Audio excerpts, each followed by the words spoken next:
Hey there, and welcome to episode number 5 of the Engaging Niche HCP audience. And full disclosure, in this episode, I'm recording in Chicago. I'm at one of the major conferences for oncology. I call it the Super Bowl of Oncology. It's ASCO. Actually have my badge already, and I'm glad I got it in the mail because they're expected to have 50,000 people. I've been talking about ASCO for several months now, and my projections for years has been around 30,000, but the actual ASCO committee has said no, it's more like 50,000. I've spoke to some people yesterday when I flew into town. So we're looking at like a 50,000 people conference. And in this episode today, since I'm at a trade show, at a conference, I want to talk about specifically a couple strategies, specifically around how you can strategically really maximize your conference engagement during the actual conference. And the usual suspects, everybody knows about what you're doing at the conference, right? You've got your booth, you've got your activities that you're setting up with your sales team to make sure everybody's got meetings and the sellers are out there reaching out, right, to all your prospects, all your customers to say, hey, come to our booth and here's our booth number. And if you have presentations or you're releasing data or if you have product theater or if you have dinners, breakfasts, lunches, right? All that stuff is like the usual suspects. But today's episode is going to focus on two different strategies that we've been working with clients for many years on to really squeeze out more ROI at the conference. And the first tactic is specifically, I'm going to get it up here on the screen, is around video strategies, right? So the crux of a typical conference is you've got your what we call in this industry for oncology and a lot of other medical related conferences is right. It's these key opinion leaders, these KOLs. So how do you maximize the opportunity since you're going to have all your KOLs in one location? How do you take advantage of that, right? And you may know some of these, maybe not. I'm going to get into that in today's episode. The other thing I'm going to get into, the other strategy is a digital advertising tactic. We're going to get a little nerdy when it talks about geofencing. And for example, again, I'm at in Chicago. The conference is at McCormick Place, if you haven't been to McCormick Place, it's a great venue. It's a great place to host specifically a major conference like this one. We're actually a preferred vendor for McCormick Place as a video partner. And so we come to this conference, we come to many other conferences to capture, again, strategic video footage, but also the strategy that I'm going to break down the episode back to the digital targeting is around geofencing. And let's get into it here. And as I roll through here, I'm excited about just being in Chicago. One of my favorite coffee locations, just to go on a side tangent here, is the Reserve for Starbucks. So it's a roastery. There's only 3 roasteries in the country. One of them happens to be here in Chicago. They roast all the beans for many locations for Starbucks. It's not your traditional Starbucks. There's no green, signage, right? It's completely different. I'll put some pictures up here when I do some post production, just so you can check it out. If you've never been to the roastery, you've never been to the Reserve, like I said, there's Chicago, there's one in Seattle, and I think there's one in LA, and there's maybe one international. And I'm not sure exactly where it's at, but it's 3 stories. One of my favorite coffees is there. Basically it's like a bourbon aged barrel coffee, and I do cold brew. And I got some of it. I stopped in last night right before they closed at 9:30, grabbed me some of that. So if you've never been there, check it out. But let me share my screen. I want to walk you through the during conference video strategy that we've been executing on for many years. And it really doesn't matter. I know this podcast is dedicated to reaching those niche HCPs, but honestly, it doesn't really matter who you're targeting. Just think about this in your industry. If your customers, your raving fans, your KOLs are at these conferences, at these trade shows, what a great opportunity to capture key information and or data with those KOLs, or if it's your subject matter expert or your leadership. So real quick here, I'm going to be doing a live stream tomorrow morning, Sunday morning. We our crew's here, as I mentioned, and we're going to be on the trade show floor. There's going to be 30,000 people tomorrow, but we're going to get there a little bit early. I'm sorry, 50,000 people. We're going to get there a little bit early, and we're going to actually record some of our customers, our clients' customers, talking about specifically their solution. And we're going to do some subject matter experts, and I'm going to showcase specifically in the live stream how we set up in the booth, because a lot of times people are always asking us, wow, you can do that in the booth. And so tomorrow's client, they have a 10 by 20 booth here at ASCO. So we're going to go in there and we're going to capture some strategic footage with them. I'm going to hopefully get in there early with the crew and hopefully break down specifically how you can capture this. And I thought it would be interesting. Really, the key thing here is we work with clients ahead of time to flesh out what those questions are before we show up on set, and obviously to record those interviews. So that's a great way to do it. Make sure you get those questions fleshed out ahead of time, obviously. But again, what we can do in the booth, KOL, customer testimonials, the other thing that we're typically capturing at conferences, at trade shows, product theaters, workshops. If you have some sort of podium presentation or sponsor presentation, we're capturing a lot of that as well. But here's a shot. Again, I talked about how we do it in booth. The other opportunity that you can do is we can, a lot of clients in our video crew is double booked this weekend. Actually, they're in San Diego at a transplant congress conference, and they're capturing, it's like a fireside chat with subject matter experts for a client, and specifically around, we're going to do it in a location, in a venue that's more of like a hospitality suite. So that's another way you can do it. It's a better visual, better background, but it's definitely an environment that's more controlled versus like being on the trade show floor. Honestly, at the end of the day, and I'm going to drink sip a cup of coffee real quick here. At the end of the day, it doesn't really matter where we film. We kind of leave it up to the clients. One of the advantages for in booth on the trade show floor, you can actually, it's easier for KOLs to get to. They're right there. Grab them, bring them over. Sometimes we just rotate them through. For tomorrow's live stream, we've got 2 interviews. We're going to knock out probably in an hour, 45 minutes. We're also going to capture a lot of B-roll footage of their booth. And then when we go into post-production, we're going to use that B-roll footage to edit with the interviews. That's a great way to stylistically do it. So there's a picture of the hospitality suite. Here's a picture of the in booth. And there's a couple different setups that we can do. It just kind of depends on what style of videos we're going to be doing in post-production. This one is a little bit more formal. We've got some great lights there. We've got a 1 camera setup. Sometimes we have more of like what they call like a man on the street. And then the man on the street is what we're doing is we're having a handheld camera. It's still 4K. It's still high quality. It's just a little bit edgier of a style of video. That's a great way to do it as well. So there's a variety of different ways, but I kind of love the in-booth experience because you get the vibe of the conference. It's a little bit edgier. It's easier for the KOLs. But you can honestly, again, do it either way. And the other thing that I was mentioning as far as in-conference opportunities, our product theaters, right? Call them podium presentations, call them sponsored presentations, whatever they're called. You spend a lot of money for those. You need to protect your investment. You don't know what attendance is going to be like to your specific presentation, right? And for example, here at ASCO, there are, again, 50,000 people, right? There's a lot of things that they can be doing other than going to your product theater. So how do you protect your investment, right? You got a video, you should be video recording it. And then the best thing to do about what you do afterwards is you drive traffic to that video on demand long after the conference. So you really maximize your investment, and then you protected your investment afterwards because you can broadcast that via on demand. Excuse me. The other thing that we can do, and we're doing, and for whatever reason, I'm not for sure why the life science biotech industry doesn't do this more often. I typically bring this up on every client call that has a product theater.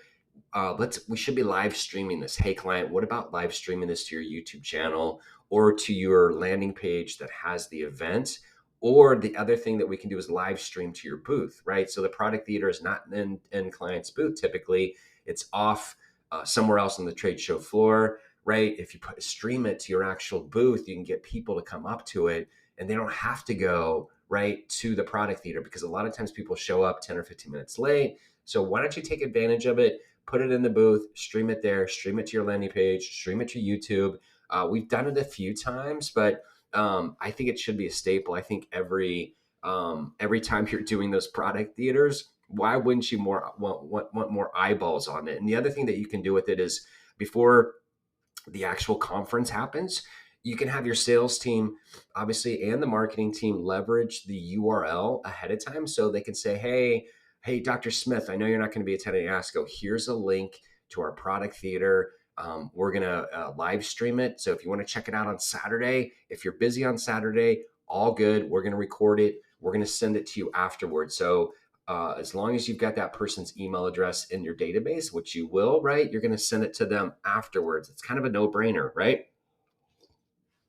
So though that's a great opportunity for those conference, that conference during the conference opportunity to be able to do something like that, right? So the next opportunity I want to talk about is specifically around, we're gonna get a little nerdy here. Oh, before I do that though, I wanted to showcase, so this is one of our clients actually last year that we captured. This is their subject matter expert. This is Solomon. This is one style that you can do. So this is gonna be your man on the street style, talking head.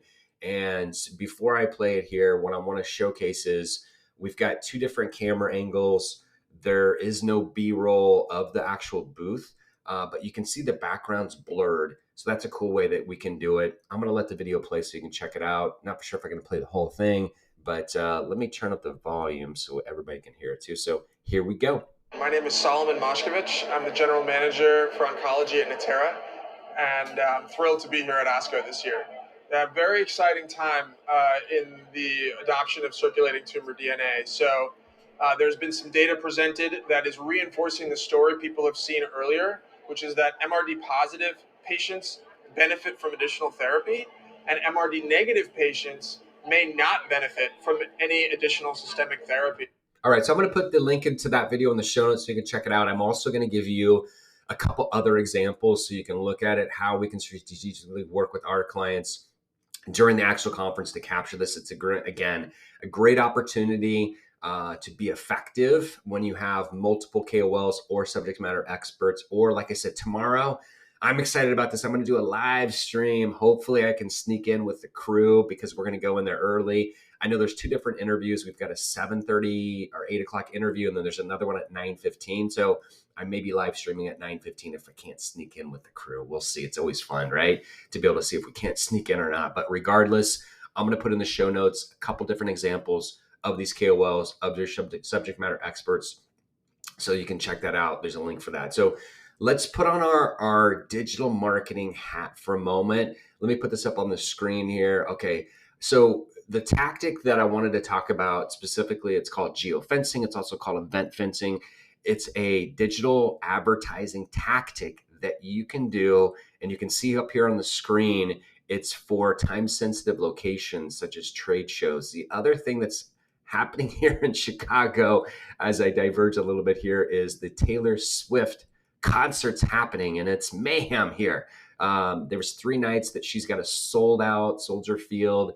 But for example, to go off topic, not really that much, but we can also geofence the Taylor Swift conference, right? Soldier Field, it's all based on longitude and latitude. So if that was our target audience, right?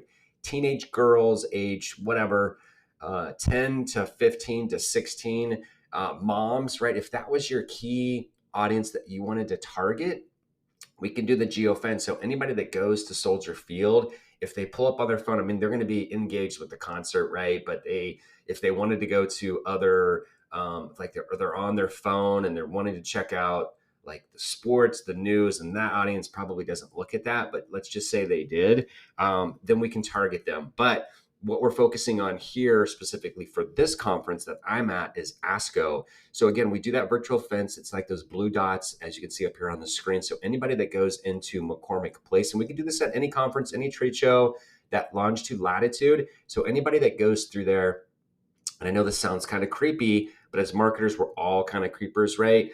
Anybody that goes through that virtual fence with their mobile ID, our mobile phone, we can target them. So once they cross that threshold, we can target them. We've got their mobile ID. So once we have their mobile ID, we know they're at the conference. We know they're an attendee. We can serve a banner ad to them on their actual mobile device just because we know they're in that virtual fence. And the way it actually happens, this is the secret sauce. So bear with me for a moment. I'm going to explain how this actually works. And you're going to want to listen because this is the technical part around it.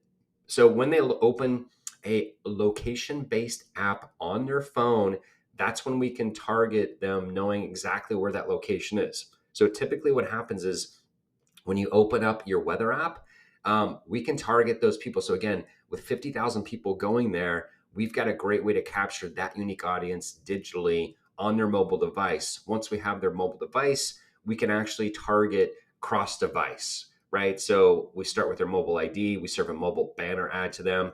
And the websites that we're typically being shown your banner ad, your banner advertisement, it's on lifestyle sites. So think about your normal media consumption habits. So news, sports, weather, finance, all those different sites.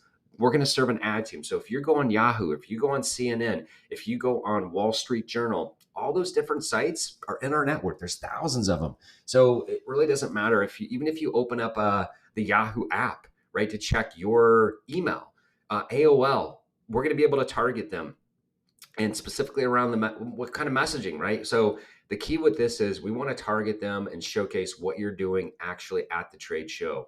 What activities do you have? What's your booth number? What presentations do you have? Those sorts of things. So we want to showcase your brand, your key marketing message, and think of the message as something like you would have on a billboard.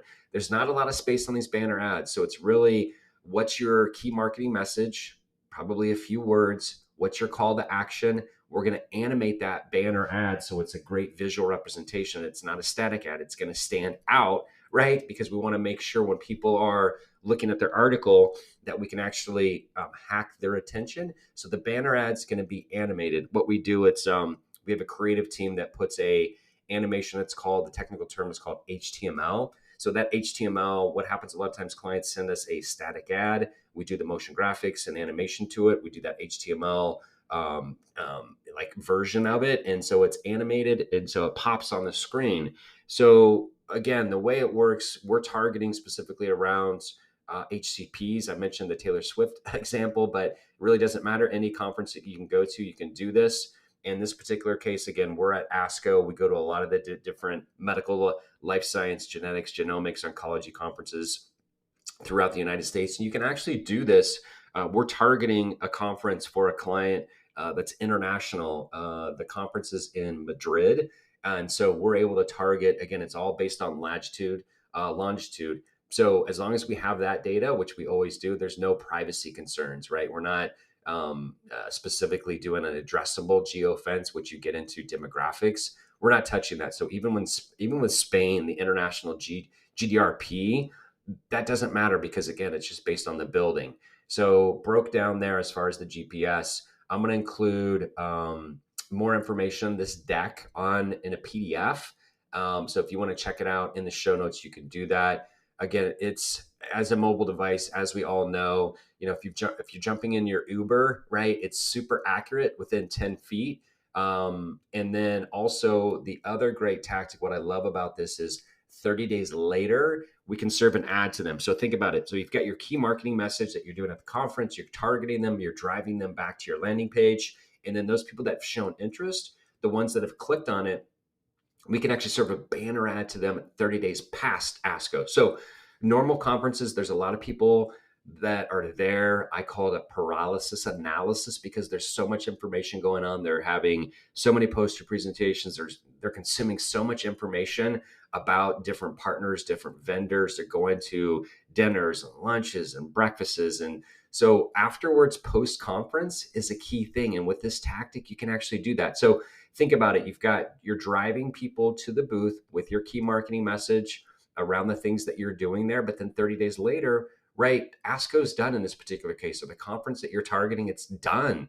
So you have a key opportunity to nurture your prospect a little bit further down the sales funnel. So you can serve a different banner ad to them, right? It could be like, hey, check out our action or check out our solution in action, and they can click on it and they can drive them back. So whatever your test is, whatever your medical device is, you can actually capture that. And one of the things we're typically doing is, as the first example of capturing those KOLs, why wouldn't you drive traffic back to your KOL videos after the conference to say, hey, here's a peer-to-peer style video that's talking about, this person is talking about our solution, not us.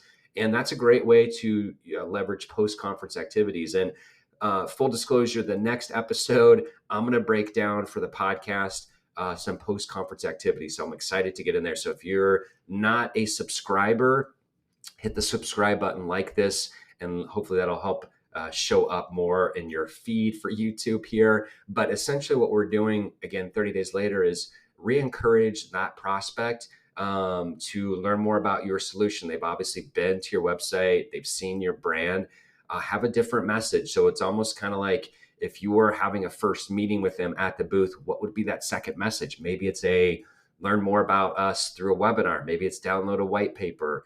Whatever that next action is in your sales process, highly encourage, highly recommend that you do that, obviously, for that post-conference ad as well. And so that's it for today's episode. I wanted to kind of make this short and sweet, just because I'm heading to the conference. I'm going to hit the reserve for Starbucks up. I'm going to include hopefully maybe some pictures here when I do some post-production so you can check it out. Again, I'm going to do a live stream tomorrow morning. Hopefully I get in early at ASCO. If not, I'll be live streaming at 9:15. So hit the subscribe button so you can check that out. My last comment here, PSA, I went for a bike ride yesterday before I hopped on a plane to come to Chicago. And hey, as a cyclist, if you're on the road and you see a cyclist, just give us a little bit more space, right? Have a wonderful weekend. Have a great week. And I look forward to seeing you at your next conference. Bye for now.